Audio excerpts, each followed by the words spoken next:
Trước khi bắt đầu, hãy nhớ rằng video này được xây với mục đích phân tích, giáo dục và khai mở góc nhìn về kỹ thuật kiến trúc, lịch sử phát triển cũng như khát vọng chinh phục giới hạn của nhân loại. Trong video hôm nay, chúng ta sẽ cùng giải mã 3 bức tường tuyệt vọng cản bước nhân loại.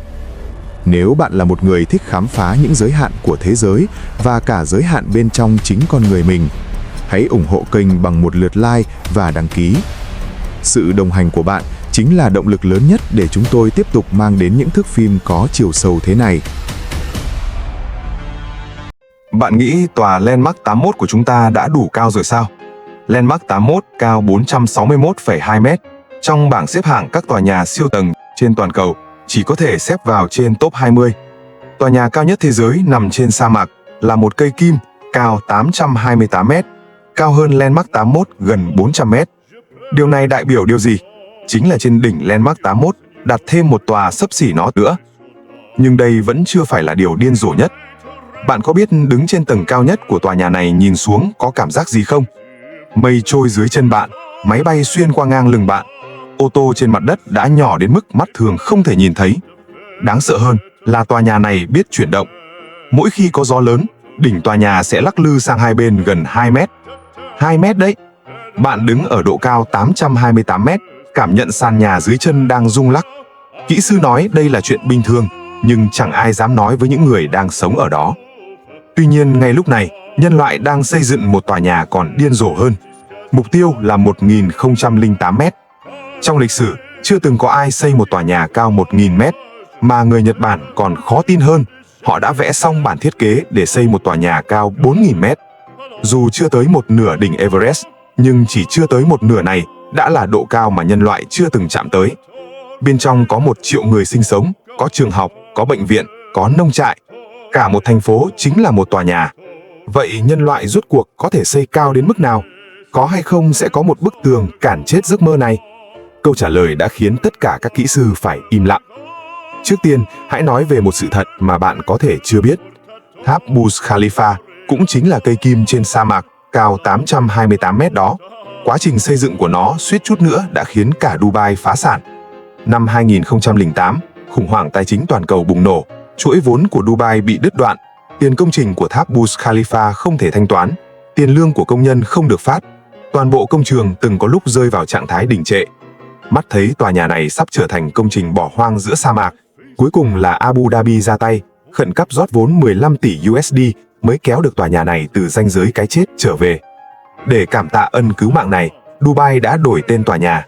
Vốn dĩ nó tên là Tháp Dubai, đổi thành Tháp Burj Khalifa. Khalifa chính là tên của nhà lãnh đạo Abu Dhabi. Một tòa nhà đã cứu sống một thành phố, cũng thay đổi vận mệnh của một quốc gia. Nhưng điều thực sự khiến các kỹ sư đau đầu ở tháp Burj Khalifa không phải là vấn đề tiền bạc, mà là bê tông. Bê tông thông thường dưới nhiệt độ cao sẽ mất đi cường độ, mà mùa hè ở Dubai, nhiệt độ bề mặt có thể lên tới 50 độ C. Bê tông sẽ bắt đầu nứt nẻ trước khi kịp đông đặc. Cấu trúc của toàn bộ tòa nhà sẽ sụp đổ từ bên trong. Giải pháp của các kỹ sư là trộn một lượng lớn đá lạnh vào bê tông, kiểm soát nghiêm ngặt nhiệt độ đổ bê tông, đồng thời chỉ thi công vào ban đêm. Toàn bộ đội ngũ thi công ngủ vào ban ngày, làm việc vào ban đêm. Tròn 5 năm ngày đêm đảo lộn mới có thể dựng đứng cây kim này lên.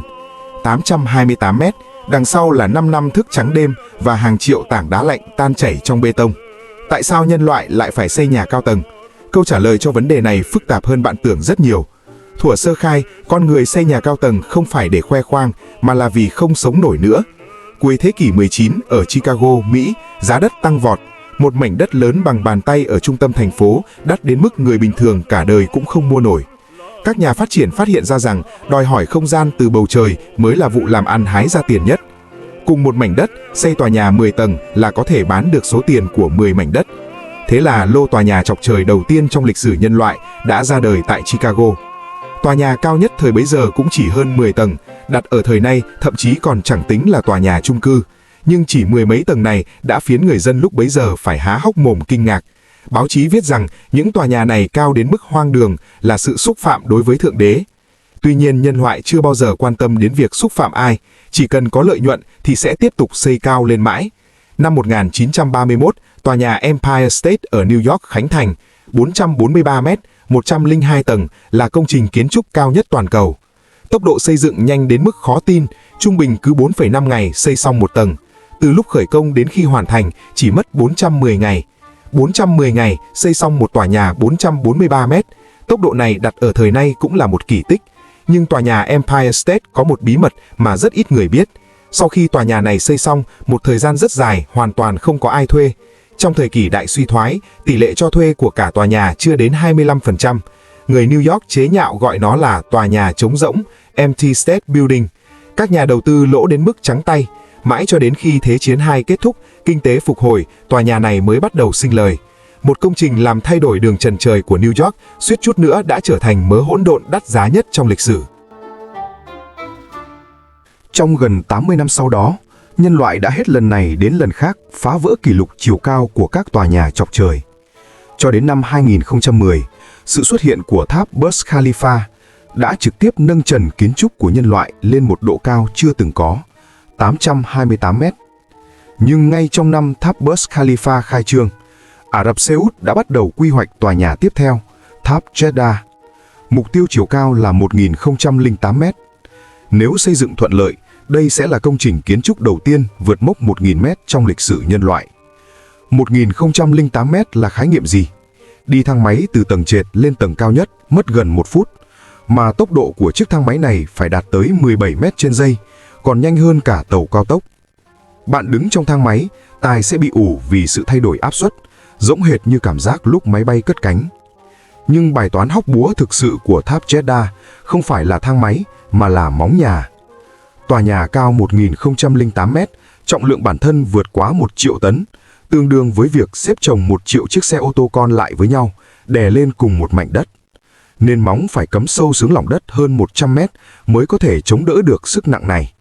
Lượng bê tông dùng cho phần móng đủ để xây dựng một con đập cỡ trung bình. Mà đây mới chỉ là phần móng, còn chưa bắt đầu xây phần thân tòa nhà. Vậy nhân loại có thể xây cao đến mức nào? Thực sự có giới hạn cho điều này không? Có đấy, hơn nữa giới hạn này còn thấp hơn những gì bạn tưởng tượng rất nhiều. Bức tường thứ nhất chính là gió. Tòa nhà xây càng cao, lực gió chịu phải càng lớn. Ở độ cao trên 500 mét, tốc độ gió có thể đạt tới 60 mét trên giây, tương đương với siêu bão cấp 17. Điều đáng sợ hơn là gió không chỉ thổi, nó còn tạo ra sự cộng hưởng. Giống như khi bạn dùng ngón tay gảy vào một sợi dây chun, sợi dây sẽ rung lên. Các tòa nhà siêu cao tầng trong gió cũng sẽ rung lắc. Nếu tần số rung động trùng khớp với tần số dao động riêng của tòa nhà, cả tòa nhà giống như một chiếc âm thoa bị phóng to, càng lắc càng mạnh, cho đến khi cấu trúc bị đứt gãy. Giải pháp của các kỹ sư là treo một quả cầu thép khổng lồ bên trong đỉnh tòa nhà, nặng tới vài trăm tấn. Khi tòa nhà bắt đầu lắc lư, quả cầu thép sẽ dao động theo hướng ngược lại để triệt tiêu sự rung lắc. Cái này được gọi là bộ giảm chấn khối lượng điều hướng, Tuned Mass Damper. Bên trong tòa nhà Đài Bắc 101 có một quả nặng 660 tấn, du khách có thể trực tiếp nhìn thấy nó. Nó được treo ngay bên trong tòa nhà, giống như một con lắc đồng hồ màu vàng khổng lồ. Nhưng ngay cả khi có bộ giảm chấn, về mặt lý thuyết, khi chiều cao tòa nhà vượt quá 1.500 mét, mọi vật liệu và công nghệ hiện có đều không thể hoàn toàn chống lại sức tàn phá do gió gây ra. Đó mới là bức tường thứ nhất.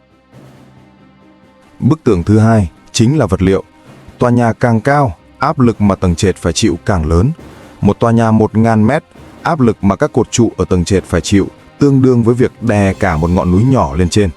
Bê tông cốt thép thông thường dưới áp lực này sẽ bị nghiền nát trực tiếp.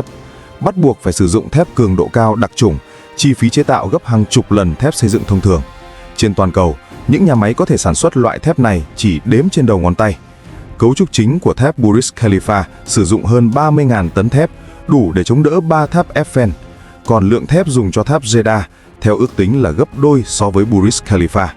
Giới hạn của vật liệu chính là một trong những giới hạn về chiều cao của tòa nhà. Bức tường thứ ba chính là thang máy.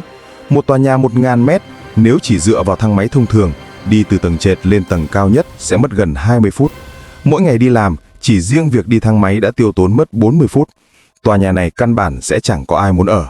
Vì vậy, các tòa nhà siêu cao tầng bắt buộc phải sử dụng thang máy siêu tốc. Nhưng bản thân giếng thang máy đã chiếm mất gần 30% diện tích xây dựng của cả tòa nhà. Tòa nhà xây càng cao, thang máy cần càng nhiều, không gian thực sự có thể dùng để ở và làm việc lại càng ít đi. Có kỹ sư đã tính toán một phép toán.